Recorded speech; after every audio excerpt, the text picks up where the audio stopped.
This convicted child predator has a troubling history of preying on boys in the Spring Lake area. He spent years in prison for it, and now he's facing more charges, accused of trying to pick up 10-year-old boys in a Wyoming park.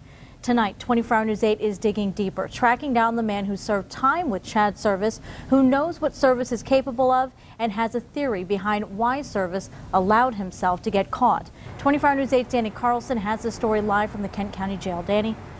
Yeah, Marley, we spoke to that man who says that he's known Chad Service for years. They actually served time together in prison.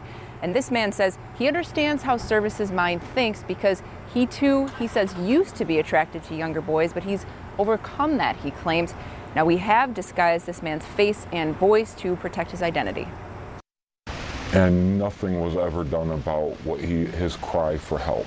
Even behind bars, his friend says Chad Service wasn't shy about who he was attracted to and what he would do if he could. All through our prison time, he would tell me, I like little boys.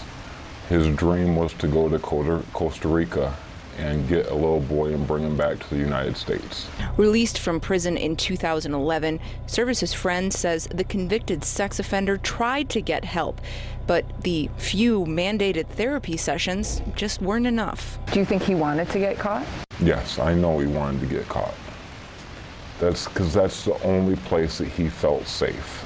That's the only place he wouldn't have a victim, is in prison. Service's friend says, don't get him wrong, he deserves to go to prison. But he says he hopes that Service's case shows just how much the state needs more funding for therapy for sex offenders so they don't offend again.